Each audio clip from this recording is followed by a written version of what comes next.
সকল বন্ধুদের জানাই শুভ সকালের অনেক ভালোবাসা। এটা হচ্ছে বিশ্বকর্মা পুজোর দিন সন্ধেবেলায় আমরা গেছিলাম আমার ননদের বাড়িতে। তো একটা গাড়িতে আমরা সবাই গেছিলাম, আর একটা গাড়িতে মামি শাশুড়ি দেওর যা ওরা সবাই গেছিল। তো ননদের বাড়ি হচ্ছে দত্তপুকুর। ওর বাড়িতে যেহেতু কোম্পানি আছে তাই জন্য খুব বড় করে বিশ্বকর্মা পুজো হয়। তো এখানে আমরা সবাই গাড়ি থেকে নেমেছিলাম, ও পেট্রোল পাম্পে গেছিল। আর এই দেখো সেই সোনা মাটা যার অন্নপ্রাশনের ভিডিও তোমাদেরকে দেখিয়েছিলাম, এটা হচ্ছে বিচ্ছু দাদা। তো আমরা দাঁড়িয়েছিলাম ওখানে আর সবাই হাহা হিহি করছে। এইখানে এসে পৌঁছে গেছি।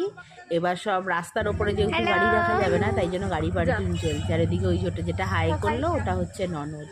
এইবার আমরা সবাই ঘরে যাব, আর ওর ছেলে খুব রেগে যায় ভিডিও করলে। তো একে একে সব ঢুকছে আর সবাই একবার করে হাই করে দিচ্ছে। সবাই বলছে ভিডিও চলছে তাই জন্য একটু হাই করছে। এবার আমরা ঘরে গেছি, ওই যে ও একজন দাদা আর ওইদিকে কোলে বোন। এই যে ঘরে চলে এসেছি। এবার আমরা অ্যাকোরিয়ামটা দেখো কি পরিষ্কার, সচরাচর এরকম পরিষ্কার অ্যাকোরিয়াম দেখা যায় না। এই যে এখানে সোনা মা বসে আছে। হ্যাঁ উনি খাওয়ার আগেই তুলে নিল। চা আর মুড়ি দেবে, খাবো। হ্যাঁ বাতাসা জল মুড়িও দিতে পারে। কে চা মুড়ি দেবে? পিপি তুমি চা মুড়ি দেবে আমাদের? দিলে খাবো চা আর মুড়ি। হ্যাঁ এখানে ননদও হাই করে দিল। ওখানে মামি শাশুড়ি বসে আছে, এখানে আমি বসে আছি। এই দেখো সোনা মা একভাবে ফোনের দিকে তাকিয়ে, শুধু ওকে বলতে হবে আমরা ছবি তুলবো, ও আর মাথা ঘোরাবে না। এইবারে সব ফল প্রসাদ কেটে দিয়েছে, সবাই বলছে কে কী খাবে, এক একজন এক একটা বলছে। তারপরে ফল প্রসাদ কেটে নিয়ে এলো। আমরা সবাই ওখানে এ বলছে ওটা খাবো না, ও বলছে আর এই দেখো এটা হচ্ছে তো কোম্পানির ঠাকুর, ঠাকুরের মুখটা দেখো কি সুন্দর হয়েছে।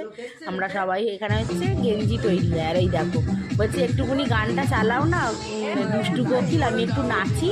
সচরাচর কারোর ভিডিওতে ও এসে নাচে না, বলছি তুমি একটু ভিডিও করো বম্মা, ভিডিও করো, আমি একটু নাচি। ওই জন্য নাচছি।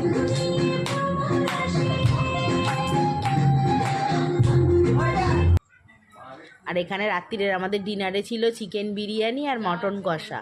তো বিরিয়ানি সব পার্সেলই আনা হয়েছিল। আর ওই যে দেখ সব পার্সেল রাখার, আমার মেয়ের এত জোর খিদে পেয়েছিল, মেয়ে বসে পড়েছিল। আর ওদিক থেকে ওর কাকা ও বলছে আমাকে আগে এক গাল দে, আর আমি বলছি একদম দিবি না।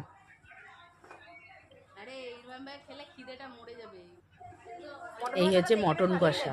তো রান্নাটা খুব টেস্টি হয়েছিল, বিরিয়ানিটাও খুব সুন্দর ছিল। তো আমি বললাম এরা সবাই আগে খেয়ে নিক, আমরা পরের ব্যাচে খাবো। তো ওই জন্য এদের ভিডিওটা করেছে। আর আমরা